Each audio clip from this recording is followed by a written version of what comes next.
আজকের বিশেষ আয়োজনে স্বাগত জানাচ্ছি আমি প্রণব সাহা। নিরাপদ খাদ্য আন্দোলনের নাগরিক সংগঠন বিসেফ ফাউন্ডেশনের আয়োজনে আজকের অনুষ্ঠানে সহযোগিতা করেছে এসিআই এগ্রি বিজনেসেস। বলা হয় কৃষি বাংলাদেশের অর্থনীতির প্রাণ।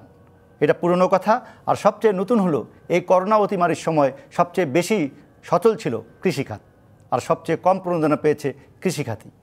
দেশ স্বাধীনের পর যে জমিতে 7.5 কোটি মানুষের খাদ্য উৎপাদন হতো, কৃষকের কঠোর পরিশ্রম আর সরকারের নীতি সহায়তার পাশাপাশি বেসরকারি খাতের অবদানে সেই একই জমিতে এখন 18 কোটি মানুষের খাদ্য উৎপাদন হচ্ছে। বরং আগের চেয়ে কমেছে কৃষি জমির পরিমাণ। কিন্তু প্রশ্ন হচ্ছে, জাতির জন্য কৃষি যে অবদান রাখলো, আর তার তুলনায় কতটা সমৃদ্ধ হলো দেশের কৃষিখাত? সেই প্রশ্নের জবাব খুঁজতেই আজকের বিশেষ আয়োজনের বিষয় সমৃদ্ধ কৃষি, নাগরিক ভাবনা।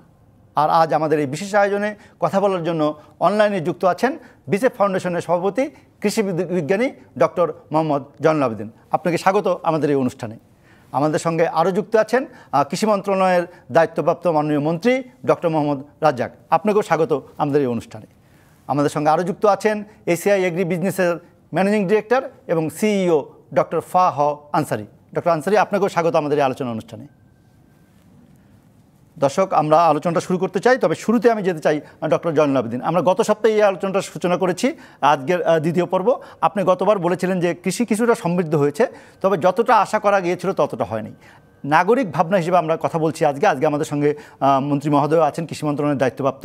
আপনি যদি নাগরিকের দিক থেকে তুলে ধরেন যে কৃষির আর কি সমৃদ্ধ চাই, আর কি বিকাশ চাই, যেটি আমরা মনে করি আমাদের কৃষিকে সমৃদ্ধ করবে, একই সঙ্গে বাংলাদেশের জন্য জিডিপি থেকে শুরু করে অর্থনীতি এবং মানুষের জন্য কৃষি অবদান রাখবে, যদি আপনি শুরু করেন doctor Zainul Abedin. Thank you so much Pranab. বিসেফ ফাউন্ডেশনের তরফে শ্রোতা মণ্ডলীকে এবং মাননীয় মন্ত্রী এবং আনসারিকে দুজনকেই স্বাগতম জানাচ্ছি। প্রণব শুরুতে বলেছে যে মানে কৃষির সমৃদ্ধি হয়েছে, 7.5 কোটি মানুষের একসময় খাওয়া হতো না, এখন সেটা 18 কোটি মানুষের খাওয়া হচ্ছে। কৃষির প্রবৃদ্ধি হয়েছে, অবশ্যই হয়েছে। আর সম্প্রতি মাননীয় প্রধানমন্ত্রী পুনরুল্লেখ করেছেন যে কৃষিকে প্রাধান্য দেওয়া হবে সবসময়, এবং উনি আরো অনেক কিছু বলেছেন। কিন্তু আমরা এই বিষয়টি নিয়ে বেশ কয়েকটা নাগরিক আলোচনা করেছি গত কয়েক সপ্তাহ ধরে, এবং সেগুলো হয়তো আপনাদের সামনে সবার সামনে তুলে দেবো, এবং মাননীয় মন্ত্রীও আছেন, ওনার জন্য হয়তো ওনার কাছে আমাদের এই ভাবনাগুলো তুলে দেবো। তো অনেক ভাবনার মধ্যে আজকের এই সময়ের কারণে হয়তো অল্প কিছু ভাবনার আমরা গুরুত্বপূর্ণ যেগুলো সেগুলো হয়তো আমরা আপনাদের সামনে তুলে ধরবো। প্রথমটা হলো যে কৃষির উন্নতির সাথে সাথে কৃষির উন্নতির একটাতে আমরা সবসময় খেয়াল করি যে কত উৎপাদন হলো আমরা, কিন্তু সেই সাথে একটা জিনিস আমরা কখনো উল্লেখ করছি না যে কৃষকের কতখানি উপকার হলো, কৃষক কতখানি লাভবান হলো, কৃষকের অর্থনৈতিক উন্নতি কতটা হলো। কারণ ওটার উপরেই সার্বিক যে কৃষির উন্নতি, দেশের অর্থনৈতিক উন্নতি সবকিছু নির্ভর করে। কারণ সেটা যদি না হয় তাহলে পরে আসলে আমাদের দেশের যে অর্থনৈতিক উন্নতির কথা বলছি, আমার মনে হয় যে কৃষির যে প্রাধান্য দেওয়া হচ্ছে সেটাও আসলে অপ্রাসঙ্গিক হয়ে যায়। এবং এটার আজকে দেখা যাচ্ছে যে করলা রাস্তায় ফেলে দিচ্ছে, টমেটো রাস্তায় ফেলে দিচ্ছে, কৃষক ন্যায্য মূল্য পাচ্ছে না। ফলে ন্যায্য মূল্যটা একটা গুরুত্বপূর্ণ জায়গা হয়ে যায়, প্রাপ্তি হয়ে যাচ্ছে, এবং সেই সাথে তার উৎপাদন খরচও কমানো দরকার। উৎপাদন খরচ কমে আছে, যে মূল্যটা পায় তারপরে যাতে তার পক্ষে পয়সা থাকে। কিন্তু এর জন্য বাজার ব্যবস্থাপনা দরকার। প্রত্যেকটা ফসলের একটা নিজস্ব একটা বাজার ব্যবস্থা গড়ে উঠছে, সেটা খারাপ হোক আর ভালো হোক বা দুর্বল হোক, কিন্তু বাজারের ব্যবস্থাপনাটা আসলে খুবই দুর্বল আমাদের। এই ব্যবস্থাপনাটার জন্য আমাদের আজকে নাগরিক ভাবনা থেকে আমরা বলছি যে বাজার যে ব্যবস্থাটা সেটাকে আরো ব্যবস্থাপনা দরকার, যাতে করে কৃষক ন্যায্য মূল্য পায় এবং মূল্যের যে স্থিতিশীলতা সেগুলো যাতে বজায় থাকে, এবং সেই ন্যায্য মূল্যের সাথে সাথে যাতে ভোক্তাও যাতে ন্যায্য মূল্য পায়। আমাদের দুটো দিকই দেখতে হবে, কিন্তু সব লাভ যেন মাঝখানের যে ভোক্তা উৎপাদকের মাঝখানে যেন শুধু চলে বন্টন না হয়ে যায়।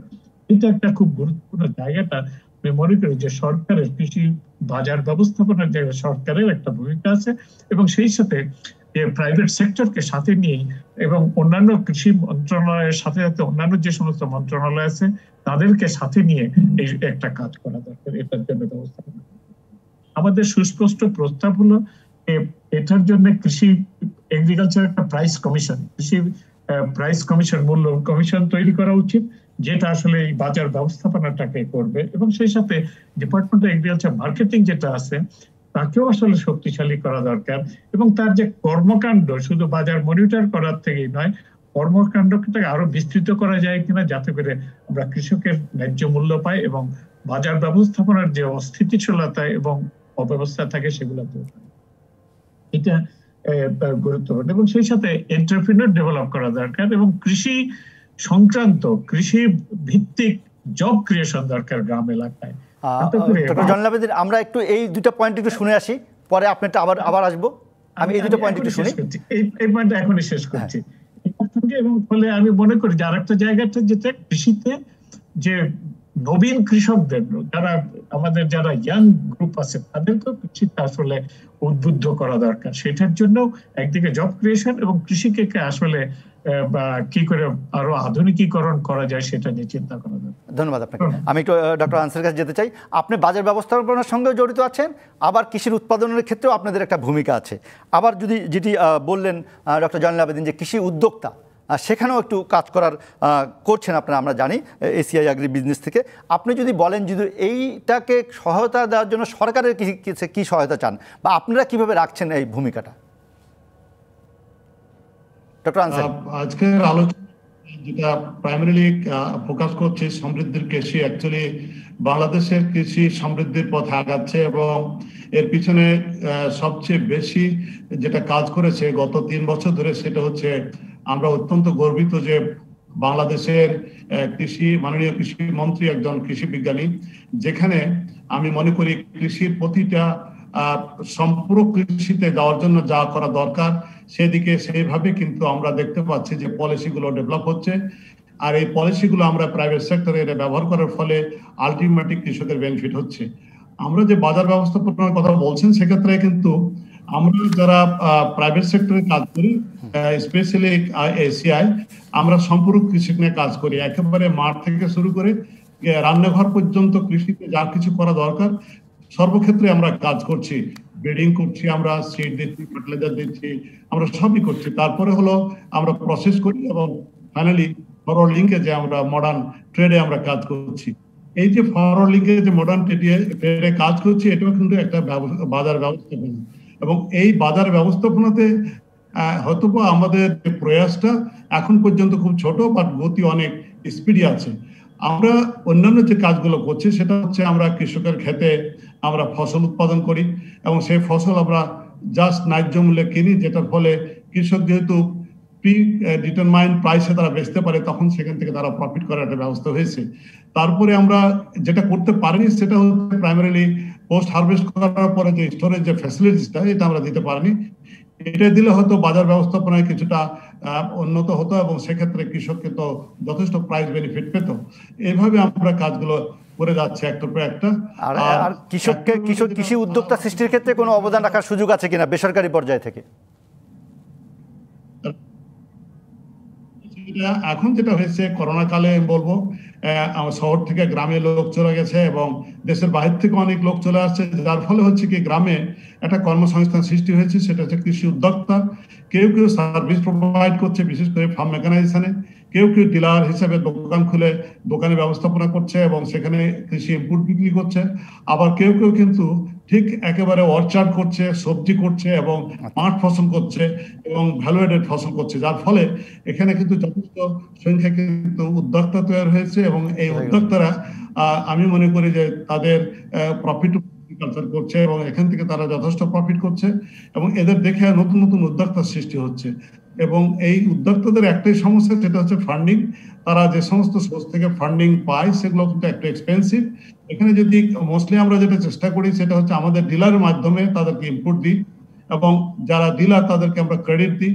যারা কৃষি যন্ত্রপাতি কিনছে তারাও ক্রেডিট আমাদের কাছ থেকে সমস্ত যন্ত্রপাতি কিনতে পারছে, যার ফলে অনেক ক্ষেত্রে কিন্তু তাদের কিন্তু মানে কিছু উদ্যোক্তা হিসেবে কাজ করার সুবিধা হয়েছে। কিন্তু এই ক্রেডিটে যদি ব্যাপকতাটা বেশি হতো, যদি আমরা প্রচুর পরিমাণে ক্রেডিট দিতে পারতাম, এবং আমাদের প্রাইভেট সেক্টর যদি লো কস্টে টাকা বড় করে যদি সমস্ত যন্ত্রপাতি বা ইম্পোর্ট দিতে পারতো, তাহলে তাদের পক্ষে সুবিধা হতো কি যে তারা অনেক বেশি পরিমাণে কিন্তু ব্যবসা করতে পারতো। আচ্ছা, আমি একটু ডক্টর আনসারি, আমি আপনাকে থামতে, আমি একটু ডক্টর জয়নুল আবেদিন আপনার কাছে আবার ফিরতে চাই। আমাদের কৃষিমন্ত্রী মহোদয়ের সংযোগটাতে একটু বিঘ্ন ঘটেছে।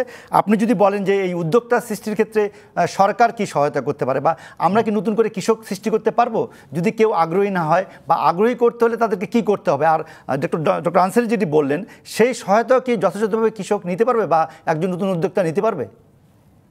আমার খুবই সুন্দর প্রশ্ন।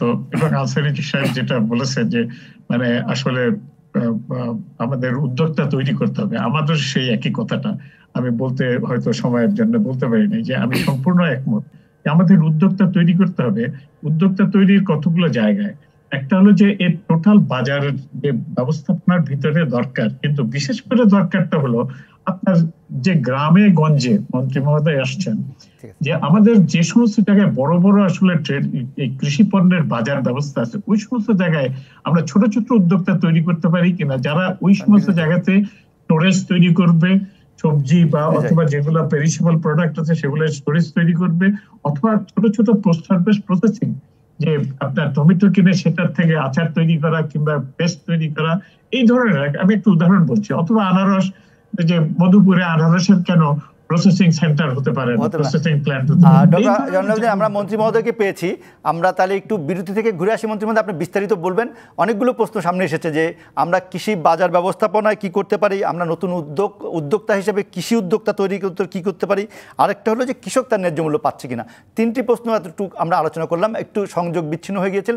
আমরা বিরতি থেকে ফিরে এসে আপনার কাছে যাব এই প্রশ্নগুলো জবাব জানার জন্য এবং কৃষিকে সমৃদ্ধ করার জন্য কৃষি মন্ত্রণালয়ের উদ্যোগ সেটি জানবো। দর্শক, একটি বিরতিতে যাচ্ছি। আবারও স্বাগত ডিবিসির বিশেষ আয়োজনে। আমাদের আলোচনার বিষয় সমৃদ্ধ কৃষি, নাগরিক ভাবনা। আমাদের সাথে আছেন কৃষিমন্ত্রী মহোদয় ডক্টর আব্দুর রাজ্জাক। ডক্টর আব্দুর রাজ্জাক, আপনি নিশ্চয়ই আমাকে শুনতে পাচ্ছেন এবার? হ্যাঁ, প্রশ্নগুলো ছিল যে কৃষির ব্যবস্থাপনার কি হবে, বাজার ব্যবস্থাপনা এবং নতুন কৃষি উদ্যোক্তা তৈরি করা সমৃদ্ধ কৃষির জন্য আপনার ভাবনা থেকে আপনি যদি বলেন। প্রশ্নটা এরকমই ছিল। আপনাকে আন্তরিকভাবে ধন্যবাদ আমাকে এই আলোচনার সাথে সম্পৃক্ত করার জন্য।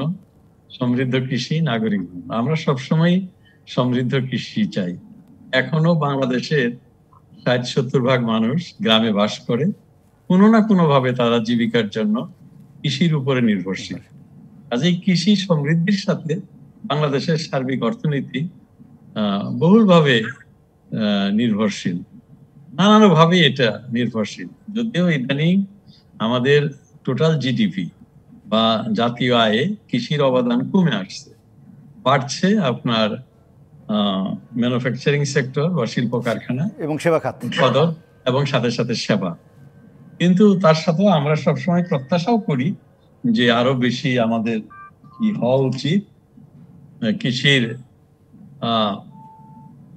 অবদান কমলেও সার্বিকভাবে কৃষির গুরুত্ব অনেক বেশি, যেহেতু অনেক মানুষের জীবিকা এবং তাদের কর্মসংস্থান, এখনো প্রায় 40% মানুষ প্রত্যক্ষভাবে কর্মসংস্থান আসে কৃষি থেকে। আমাদের কৃষি উৎপাদন অনেক বৃদ্ধি পেয়েছে। এটি শুধু ফসলে না, আমরা যদি বলি হাঁস মুরগি, গবাদি পশু, মাছ, প্রত্যেকটা ক্ষেত্রে যে সাবসেক্টর গুলো আছে কৃষির, সবগুলো সেক্টরেই উৎপাদন বহুলভাবে এবং সেটা খুব দৃশ্যমান। আমরা জানি যে স্বাধীনতার পরে 1971 সালে আমাদের কৃষি খাদ্য উৎপাদন ছিল 11 মিলিয়ন টন, 1,10,00,000 টন। সেটি কিন্তু বেড়ে ধানের উৎপাদনই হয়েছে প্রায় 3,80,00,000 টন। এবং আমরা যদি ভুট্টা এবং গম ধরি তাহলে সব মিলে এটা প্রায় 4,31,00,000 টন। এই উৎপাদন বৃদ্ধি পেয়েছে, শাকসবজির উৎপাদন বৃদ্ধি পেয়েছে, ডালের উৎপাদন বৃদ্ধি পেয়েছে, তৈল জাতীয় ফসলের উৎপাদন বৃদ্ধি পেয়েছে, ফলের উৎপাদন বৃদ্ধি পেয়েছে, অনেক ফলের উৎপাদন বৃদ্ধি পেয়েছে, সব শাকসবজির উৎপাদন বৃদ্ধি পেয়েছে। এখন প্রশ্ন হলো যে এই উৎপাদন বৃদ্ধির ফলে আমাদের কৃষকদের জীবনযাত্রার মান কতটুকু উন্নত হয়েছে, কৃষি কতটা একটা লাভজনক পেশা। আমরা উৎপাদন বৃদ্ধি যদি ধরি, কিভাবে উৎপাদন বৃদ্ধি হলো? উৎপাদন বৃদ্ধি হলো যে আমাদের বিজ্ঞানীরা আধুনিক প্রযুক্তি নিয়ে আসছে, উন্নত জাত, তারপরে বিভিন্ন রাসায়নিক ব্যবহার, সার, তারপরে পানির ব্যবহার, সেচের ব্যবহার, সেচ নির্ভর কৃষক। কৃষি তো হলো আমাদের, আমরা জানি যেটা প্রকৃতি নির্ভর মূলত ছিল এবং অঞ্চল নির্ভর। একটা অঞ্চলের জমি, ভূমি, জলবায়ু এগুলোর উপরে নির্ভর করে কি ধরনের ফসল হবে, কি ধরনের উৎপাদন হবে। তো অনেকটাই প্রকৃতি নির্ভর। তারপরেও আমি বলবো যে আমাদের সরকার অনেক, বর্তমান সরকার অনেকগুলো পদক্ষেপ, মাননীয় প্রধানমন্ত্রী জননেত্রী শেখ হাসিনা 96 সালে সরকার এসেছিলেন, তিনি এসে অনেকগুলো পদক্ষেপ নিয়েছিলেন। সারের দাম কমিয়েছিলেন এবং কৃষিতে আমরা যেটাকে বলি ভর্তুকি, সাবসিডি, উনি বলেছেন এটা সাবসিডি না, এটা হলো প্রণোদনা। কালকেও উনি ক্যাবিনেট মিটিং এটা সবাইকে স্মরণ করিয়ে দিয়েছেন যে আমার সরকার, আমি কোনোদিন বলি না যে এটা সাবসিডি, এটি হলো প্রণোদনা। একটা প্রশ্ন করতেই হচ্ছে, গত বাজেটে আমরা শুনেছিলাম যে 9,500 কোটি টাকার কৃষি খাতে ভর্তুকি এবং কৃষি খামার যান্ত্রিকরণে এবং 5,000 কোটি টাকা ছিল শুধু কৃষি পুনঃঅর্থায়ন স্কিমে। এই দুটো কি সফলভাবে হয়েছে? আমাদের অর্থবছর প্রায় শেষ। সফলভাবে একটা হলো যে আমাদের 15,000 কোটি টাকার মতো আমরা লোন দিই, সেটা 8 থেকে 9% আপনার হলো এই সুদ, সেটা আমরা কমিয়ে কিন্তু 4% করি। সেটা কিন্তু ব্যবহৃত হয়েছে যে 5,000 কোটি টাকা দেওয়া হয়েছিল 1,21,000 কোটির মধ্যে কৃষি প্রণোদনা হিসেবে। সেটা মূলত আপনার গবাদি পশু এবং ইয়েতে মৎস্য সেক্টরে ব্যবহৃত হয়েছে এবং সেখানে মোটামুটি ব্যবহৃত হয়েছে। ফসল সেক্টরে আপনার আমাদের 9,000 কোটি টাকা বা 10,000 কোটি টাকার আমাদের প্রণোদনা আছে, সেটা আমরা সার সহ অন্যান্য যে কোনো খাতে দিতে পারি। কারণ আমি এবার উল্লেখ করতে চাই, এবছর আমরা হাইব্রিড রাইসে 76 কোটি টাকা প্রণোদনা দিয়েছি। এটা বীজে দিয়েছি, বীজের দাম বেশি, মানুষ হাইব্রিড করতে চায় না, আমরা উৎপাদন বাড়াতে চাই। চাল যদিও একটু মোটা, তারপরেও আমরা 76 কোটি টাকা প্রণোদনা দিয়েছি। কাজেই আপনার ধরেন এই 3,000 কোটি টাকার আমরা প্রকল্প নিয়েছি, এটা কেবল শুরু হয়েছে এই বছর। এই বছরও আমরা প্রচুর যান্ত্রিকরণের জন্য, কৃষি উৎপাদন খরচ অনেক বেশি, এটাকে লাভজনক করতে হলে কৃষি উৎপাদনের খরচ কমিয়ে আনতে হবে। চাষিরা কিভাবে কমাবে? শ্রমিকের দাম অনেক বেশি, মজুরি অনেক বেশি, এবং এই যান্ত্রিকরণ একটা সহজ পথ, তার মাধ্যমে আমরা খরচ কমিয়ে আনতে পারি। জমি চাষ থেকে শুরু করে জমিতে ফসল লাগানো, কাটা, মারাই এবং প্রক্রিয়াজাত সবকিছু যদি আমরা যান্ত্রিকরণ করতে পারি তাহলেও অনেক খরচ কমে যাবে। সরকার কৃষিকে লাভজনক করার জন্য আর একটি, আপনারা আমি খেয়াল করেছি সবাই বলেছেন বাজারজাত করো। বাজারটা কিন্তু নির্ভর করে শুধু আমাদের উদ্যোগের উপর না, এটার চাহিদা এবং উৎপাদন, সরবরাহ এবং চাহিদা একেবারে মূল কথা, একদম অর্থনীতির বেসিক কথা, এটার বাইরে যাওয়ার কোনো সুযোগ নাই। এই বছর 2 বছর আগে ধানের দাম ছিল না, গত বছর যেহেতু আমাদের আমন এবং আউশের ক্ষতি হয়েছিল, চাষিরা কিন্তু অনেক দাম পেয়েছে। এই মুহূর্তেও কিন্তু চাষিরা ধানের দাম পেয়েছে। আপনি আরেকটু অনেক সময় সবজি করে আপনাকে যদি আবার একটু থামাই, আপনি ঠিকই বলেছেন গতবারের থেকে ধান এবং চালের দাম আপনারা বাড়িয়েছেন, পরিধান কমিটির সর্বশেষ মিটিং, এবং তার প্রভাব কিছু আমরা দেখছি, বাজারে কিছুটা আগের থেকে ধান পাচ্ছি, কিন্তু সেটি কি যথেষ্ট? কৃষির উৎপাদন মূল্য একই সঙ্গে যদি এবার খুব আলোচনা হয়েছে, একটু আগে আমরা বললাম যে ফলে ব্যাপক উৎপাদন হয়েছে, কিন্তু আমরা রিপোর্ট করেছি, গণমাধ্যমে এসেছে যে তরমুজ বিক্রি হচ্ছে ঢাকা শহরে, তার 420 টাকা যে তরমুজ বিক্রি হয় তার 75 টাকা মাত্র পায় আমার কৃষক, যে ফসল ফলাচ্ছে মাঠে। এইটা আমাদের এই ব্যবস্থাপনার ক্ষেত্রে সরকারের কি হস্তক্ষেপ হবে? বা আরেকটা বলছিলাম যে কৃষি উদ্যোক্তা তৈরির ক্ষেত্রে, এটা শুনবো বিরতির পরে এসে। দুই আলোচকে এই কথাটি বলেছিলেন, আমরা বিরতির পরে এসে আপনাকে দিয়ে আবার শুরু করবো। মাননীয় মন্ত্রী মহোদয়, আমরা একটি বিরতি যাচ্ছি, দর্শক আমাদের সঙ্গে থাকুন। আবারও স্বাগত ডিবিসির এই আয়োজনে। আমরা আলোচনা করছি সমৃদ্ধ কৃষি নাগরিক ভাবনার বিশেষ আয়োজন, আমাদের বিসেফ ফাউন্ডেশনের আয়োজনে। এইটিতে সহায়তা করেছেন agri business limited, ACI agri business limited. আমি কথা বলছিলাম কৃষিমন্ত্রী মহোদয় আপনার সাথে। আমি একটু ছোট্ট করে জানতে চাই, ডক্টর জয়নুল আবেদিন একটি প্রশ্ন করতে চেয়েছিলেন বিরতির আগে। আমি বিরতির আগে প্রশ্ন করতে চাইছিলাম যে বাজার ব্যবস্থাপনার সাথে এই যে, আচ্ছা, সেটি আমি জানতে চাই। মন্ত্রী মহোদয় যদি বলেন বাজার ব্যবস্থাপনা সমৃদ্ধ কৃষিকে কিভাবে সাহায্য করবে, এবং এই বাজার ব্যবস্থাপনার সঙ্গে বেসরকারি খাতকে আমরা কিভাবে মেলাবো? ডক্টর আব্দুর রাজ্জাক। বাজার ব্যবস্থা যেমন গত বছর এই করোনার প্রেক্ষিতে যে আমরা বাজার ব্যবস্থা, যখন গণপরিবহন বন্ধ ছিল, লকডাউন ছিল, তখন কিন্তু আমরা কৃষি পণ্যকে এই পরিবহনের লকডাউন থেকে মুক্ত করে দিয়েছিলাম। এবং আমাদের প্রশাসন, সিভিল এবং পুলিশ, আইন শৃঙ্খলা, তারা যথেষ্ট সহযোগিতা করেছে। আমরা এদের সাথে, মহাজনদের সাথে, আড়তদারদের সাথে সংযুক্ত। আমি সেটা বলতে চাই না, এটা করোনা ছাড়া সারা বছর ধরে কিভাবে আমরা বাজার ব্যবস্থাকে উন্নত করতে পারি সেটি খুবই গুরুত্বপূর্ণ। এই বিষয়টি আমি আপনাদেরকে বলতে চাই যে বর্তমান যে বাজার ব্যবস্থা আছে এটাও কিন্তু একটা সিস্টেমে ডেভেলপ করেছে। এই কারণ বাজার, এই শ্যামপুর, আপনার মিরপুর আড়তগুলো, কিংবা চিটাগাঙ্গের আড়তের সাথে আপনার পাইকার গুলো, এবং গ্রামের ইয়েতে আপনারা এই তরমুজের কথা বলেছেন, এত কমে কিন্তু এখন কোনো কিছু বিক্রি হয় না। ঢাকার রাত্রে, আমার গ্রামে রাত্রে সবজি তুলে ভোরে আমি দেখি যে রাত 9টা-10টার দিকে গাড়িগুলো ছেড়ে রাত 3টা-4টার মধ্যে কারণ বাজার চলে আসে। মন্ত্রী মহোদয়, এইটা হয়তো দাম আপনি কম বলেন, কিন্তু আমরা রিপোর্ট করেছি যে খুলনার যে ক্ষেত থেকে বা দাকব থেকে ট্রলারে যে মালটা আসলো ঢাকায়, সেটি যখন ঢাকায় বিক্রি হচ্ছে যেটি 420 টাকায়, তার মাত্র 75 টাকা পাচ্ছে ওই কৃষক। এইটা তো একটু বেশি বৈষম্য হয়ে গেল কিনা? এই বৈষম্যটা সম্পর্ক এটা ধান বা এর ক্ষেত্রে হয় না। আচ্ছা, আমি কিছুটা স্বীকার করি, কিন্তু ট্রলারে আসলেও তো যে বিভিন্ন ইউনিয়ন, এই সে চাঁদাবাজি, এই সেইগুলোতে এত হওয়ার কথা না। আমি আপনার এটা গুরুত্ব সহকারে নিলাম। আমি এই অবশ্যই একদিনের মধ্যে আমাদের মার্কেটিং ডিপার্টমেন্টের সাথে আলোচনা করে দেখবো যে 75 এবং 400। গত বছর তো আমি অনেক খুলনার খামারিদের সাথে, তরমুজ চাষিদের সাথে কথা বলেছি, তারা বলেছে যে তারা খুবই ভালো দাম পেয়েছে। দামের ধরেন এই যে কৃষি যে সমৃদ্ধ হচ্ছে, আপনারা বিশ্বাস করবেন না যে আমি এই বছর চ্যানেল আই এবং আমাদের স্ট্যান্ডার্ড চার্টার ব্যাংক তাদের একটা পুরস্কার বিতরণ নিতে গিয়েছিলাম, কৃষকদেরকে পুরস্কার দেওয়ার। ফরিদপুরের একজন মহিলা চাষি, সে 4 কোটি টাকার পেঁয়াজের বীজ বিক্রি করেছে, 4 কোটি টাকা, এবং তার লাভ হয়েছে 3 কোটি থেকে 3 কোটি কমপক্ষে। তিনি এক্স্যাক্টলি বলেন নাই, তবে সবারই ধারণা যে 3 কোটি টাকা প্রফিট হয়েছে। আপনার ফরিদপুরের একজন বড়ই আবাদ করে সে 45 লক্ষ টাকার বড়ই বিক্রি করেছে, 70 লক্ষ টাকার বড়ই বিক্রি করেছে। এগুলো অবিশ্বাস্য মনে হয়। 1 বিঘা জমি থেকে সামার টমেটো করে 7 লক্ষ টাকা আয় করেছে। আবার এই কৃষকই টমেটো বিক্রি করতে পারছে না, রাস্তায় ফেলে দিচ্ছে। সেইটা কি করে? এখানে আমাদের যদি প্রক্রিয়াজাতকরণ থাকতেই হবে না।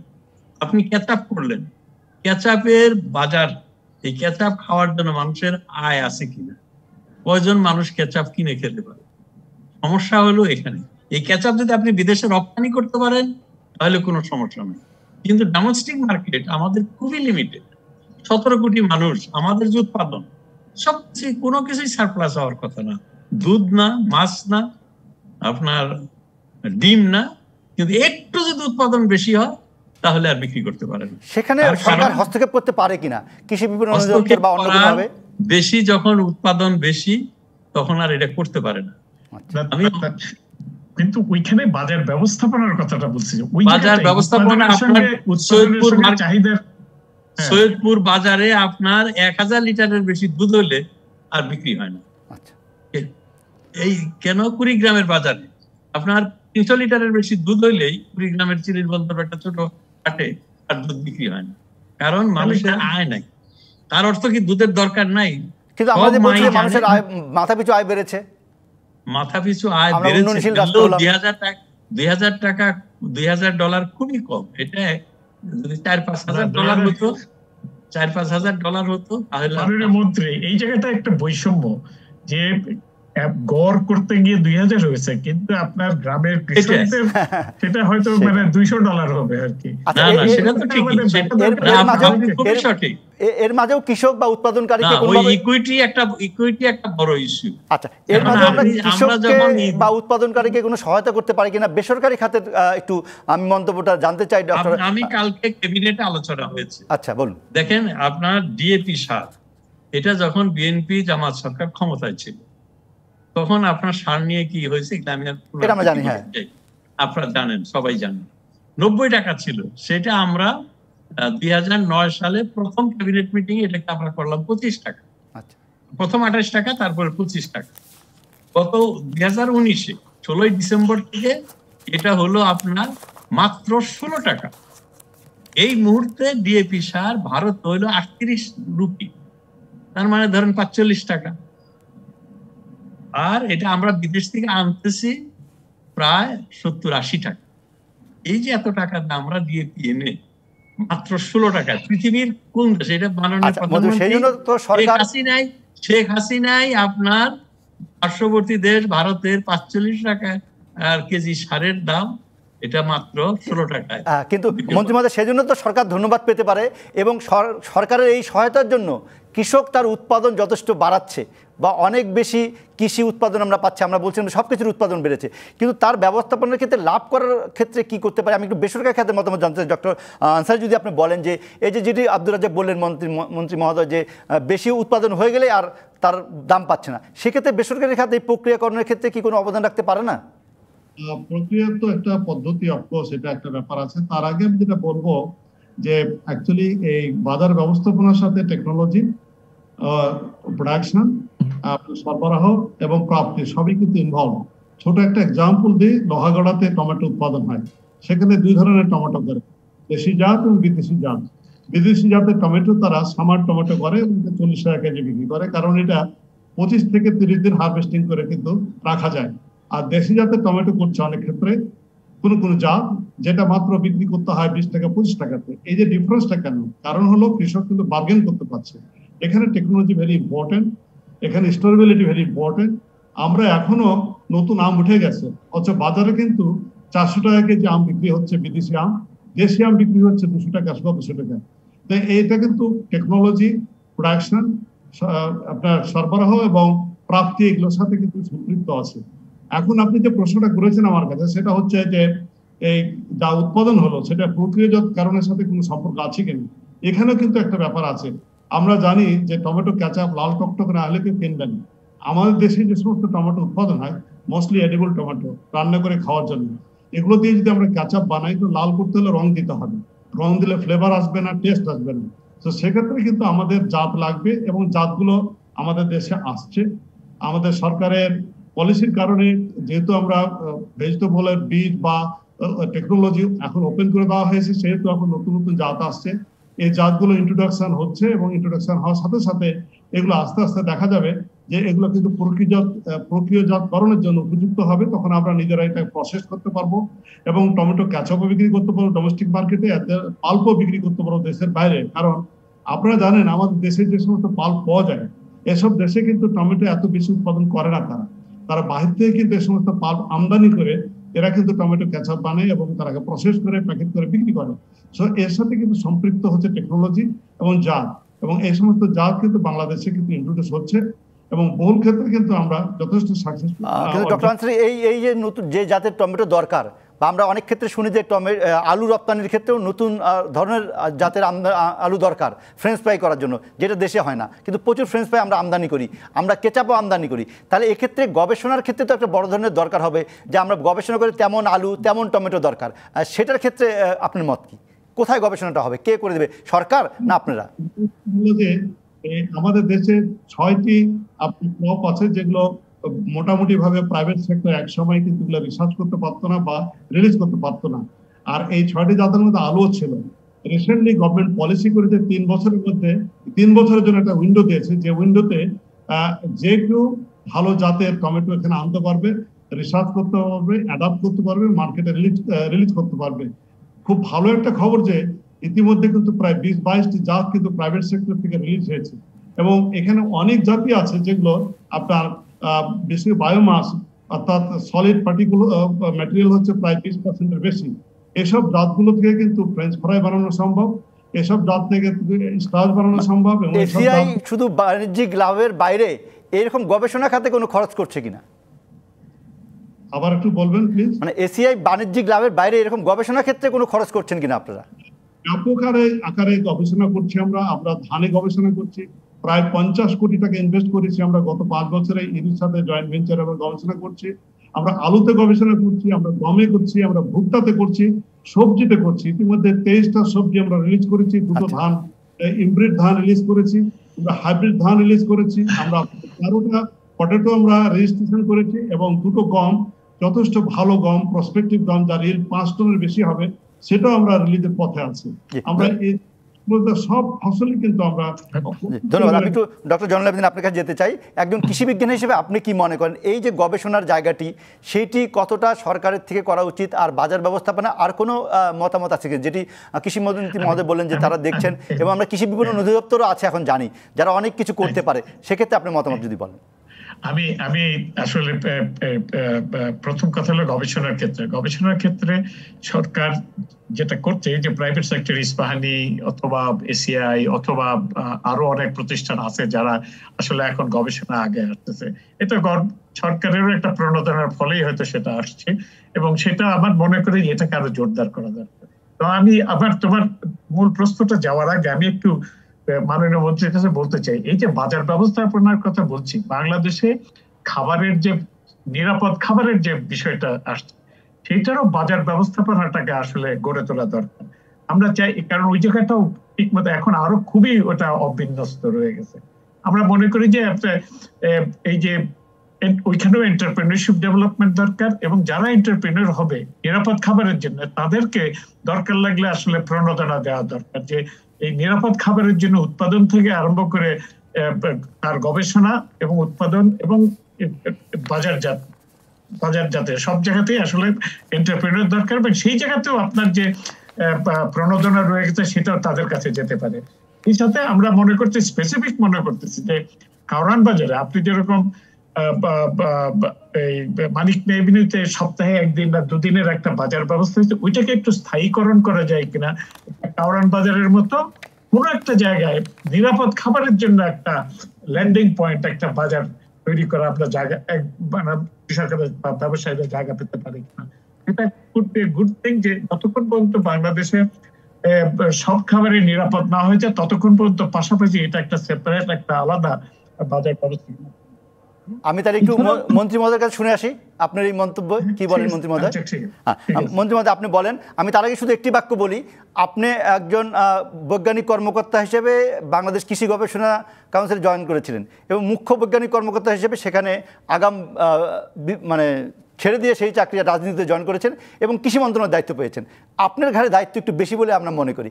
আপনি কি বলেন এই বিজ্ঞানের, এই মানে কৃষি বিজ্ঞানের এই গবেষণা এবং বাজার ব্যবস্থাপনার আধুনিকায়ন, যেটি ডক্টর জয়নুল আবেদিন বললেন? গবেষণা তো এটা একটা অব্যাহত প্রক্রিয়া, আমরা বলি যে এটা ডাইনামিক প্রসেস। আমরা কৃষি গবেষণা করে একটা নতুন জাত বের করলাম, কিছুদিন পরেই দেখা যাবে যে জাতটা ডিজেনারেট করছে বা নানান সমস্যা হচ্ছে, আর একটা নতুন জাত আনতে হবে। প্রথম দিকে যে আমার উৎপাদনশীলতা ছিল, উৎপাদনশীলতা আমরা আরো বাড়াতে চাচ্ছি। আমাদের বিআর 28, বিআর 29 খুবই জনপ্রিয় একটা জাত, কিন্তু এই জাতকে আমরা গভীরভাবে চিন্তা করছি যে আমাদের রিপ্লেস করতে হবে। রিপ্লেস করতে হলে কি করতে হবে? নতুন জাত। আমাদের 81, 89 এত ভালো জাত এসছে, হাইব্রিডের চেয়েও মনে হয় যে উৎপাদনশীলতা বেশি, এবং তারা বাজারে অবশ্যই একটু সময় লাগবে, আমরা ইনশাল্লাহ এগুলো 28, 29 এগুলোকে রিপ্লেস করতে পারবো। আমরা লবণাক্ত দূর করার জন্য সহিষ্ণু ধানের জাত আমরা আবিষ্কার করেছি, এবং এই উপকূলবর্তী এলাকায়, লবণাক্ত এলাকায় এই ধানের জাতগুলো হচ্ছে। এখানে এটা একটা দিক, এই গবেষণা তো করতেই হবে, প্রাইভেট সেক্টর করছে, সেটাকে আমরা অভিনন্দন জানাই। এটা সার্বিক সবাই মিলেই কাজ করতে হবে। প্রাইভেট সেক্টর তারা আরো বেশি তাদের সীমাবদ্ধতা নাই, তারা অনেক কিছু করতে পারে। সেক্ষেত্রে মন্ত্রী মহোদয় একটা প্রশ্ন ওঠে যে যারা গবেষণা কাজ করে প্রাইভেট, তাদেরকে বিশেষ সহায়তা দেওয়া যায় কিনা, তাদের কোনো জমি দেওয়া যায় কিনা, টাকার ব্যবস্থা করা যায়? তাদেরকেও আমরা সহযোগিতা দিচ্ছি না, সেটা দেওয়ারও সুযোগ আছে এবং আমরা দিচ্ছি। এবং আমাদের বিজ্ঞানীরাই যে এখান থেকে চাকরি ছেড়ে দিয়ে গিয়ে প্রাইভেট সেক্টরে চাকরি করছে গবেষণা প্রতিষ্ঠান থেকে। আমার অতিরিক্ত দায়িত্ব, আমি সেটা বুঝি যে এই যে বাজারজাতকরণের বিষয়টা, এটা নিয়ে অনেক আলোচনা হয়েছে। এই আলোচনা হয়তো অব্যাহত থাকবে, অবশ্যই থাকবে, কিন্তু আমি মনে করি এটা আমাদের জন্য একটা বিরাট চ্যালেঞ্জ। আমরা সম্প্রতি কৃষি মার্কেটিং ডিপার্টমেন্ট এটাকে অনেক শক্তিশালী করছি। তাদের আগে কাজ ছিল বাজার থেকে কোন সবজির কি দাম, কোন চালের কি দাম, এগুলো করা। কিন্তু এখন তাদেরকে আমরা দায়িত্ব দিয়েছি যে চাঁপাই নবাবগঞ্জের আমের একজন চাষির সাথে, আমের একজন মহাজনের সাথে কাউরন বাজারের একজন আড়তদারের সাথে যোগাযোগ করে দিতে হবে, দাম বলে দিতে হবে, এবং নিরাপদ খাদ্যের কথাও যেটা বলেছে। এবং অনলাইনের একটা প্ল্যাটফর্ম আমরা সৃষ্টি করছি ইয়ের সাথে, আইসিটি মন্ত্রণালয়ের সাথে যোগাযোগ করে, যাতে ইয়ের মাধ্যমে তারা এই অনলাইনেও আপনার বিক্রি করতে পারে। এবং বিভিন্ন হ্যাঁ আমাদের যে আধুনিক কিছু মার্কেট হয়েছে, ডিপার্টমেন্টাল স্টোর, যেগুলো আপনার সেগুলোর সাথে সেগুলো আমরা যোগাযোগ। আরেকটা যেটা নিরাপদ খাদ্য, এটা তো একটা নতুন দিক। এই নিরাপদ খাদ্যেরও আমরা এখন মানে বিরোধিতা করছি। এটা আস্তে আস্তে প্রসারিত হচ্ছে। মানুষ এখন এই যে ভার্মি ফার্টিলাইজার যে ব্যবহার, ভার্মি কম্পোস্ট, এই ভার্মি কম্পোস্টও তারা এটা ব্যবহার করা শিখছে এবং এই নিরাপদ খাদ্য সম্পর্কে তাদের একটা ধারণা জন্মেছে। এটাকে আমরা জন্মপ্রিয় করছি।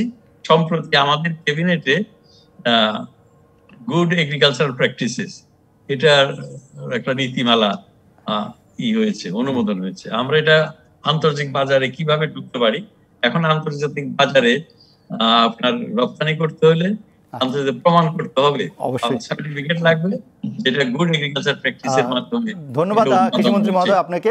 অবশ্যই নিরাপদ খাদ্যের ব্যাপারটা আমরা মন্ত্রণালয় বা সরকার সম্প্রতি আপনার গুড এগ্রিকালচার প্র্যাকটিসের এটা আমরা এই গুড এগ্রিকালচার প্র্যাকটিস নিয়ে একদিন আলোচনা করতে চাই, গ্যাপ নিয়ে। নিশ্চয়ই আপনাকে আমরা পাবো।